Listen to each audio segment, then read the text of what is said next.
Pada zaman yang telah maju seperti sekarang, masih banyak berita-berita tentang penganiayaan hewan oleh sekelompok orang di lingkungan sekitar kita.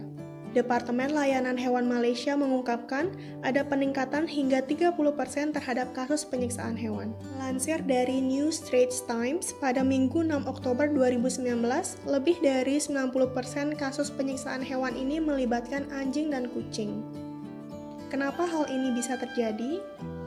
Ada banyak faktor yang menyebabkan penganiayaan terhadap hewan seperti kurang pahamnya masyarakat tentang kesejahteraan hewan, adanya perasaan superior saat menyiksa hewan, adanya perasaan benci pada hewan, serta ditambah dengan sanksi yang begitu ringan bagi pelaku penganiayaan hewan sehingga aksi keji ini masih terus terjadi. Penganiayaan hewan dibagi menjadi dua jenis, yaitu secara fisik dan psikis. Penganiayaan terhadap hewan secara fisik seperti 1. Sengaja memukul atau menyakiti jasmani hewan tersebut. 2. Membiarkan hewan peliharaan kelaparan dan kehausan. 3. Tidak pernah merawat hewan tersebut sehingga timbul penyakit kulit atau penyakit dalam. 4. Selalu mengikat hewan tersebut. Dan 5. Membiarkan hewan di luar tanpa menyediakan tempat berteduh dari hujan dan panas. Penganiayaan secara psikis antara lain 1. Tidak memberikan kasih sayang sehingga hewan menjadi agresif. 2. Sering mengabaikan kebutuhan dan kesehatan hewan. 3. Mengurung dan mengikat hewan tersebut sehingga tidak bisa bersosialisasi. Perlu kamu tahu bahwa ada 5 asas kesejahteraan hewan yang perlu diperhatikan manusia selaku pemilik atau pengelola hewan untuk memastikan hewan tersebut telah memenuhi syarat untuk dapat dikatakan bahwa hewan itu telah sejahtera hidupnya, yaitu 1. Bebas dari rasa lapar, haus, dan malnutrisi.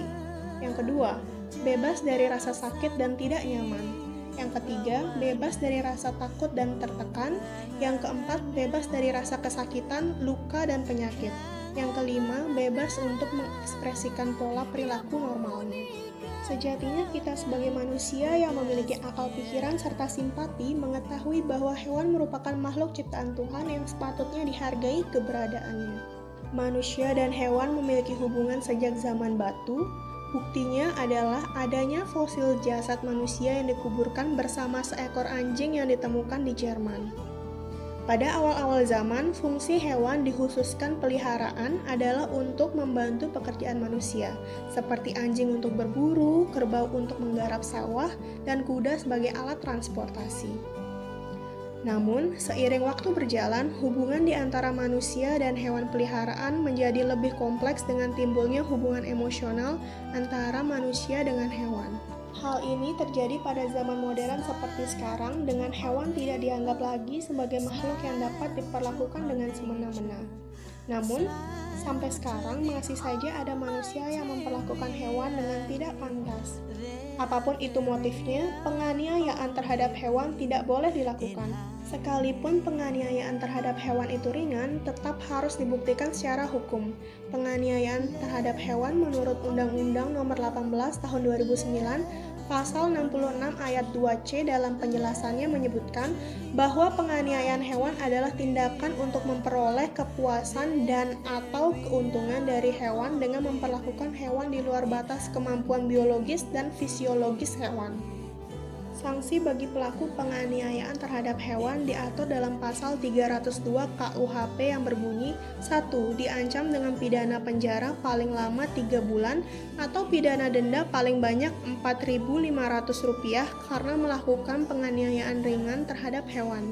2. Jika perbuatan tersebut mengakibatkan sakit lebih dari seminggu, atau cacat, atau menderita luka-luka berat lainnya, atau mati, yang bersalah diancam dengan pidana penjara paling lama 9 bulan atau pidana denda paling banyak Rp300 karena penganiayaan hewan.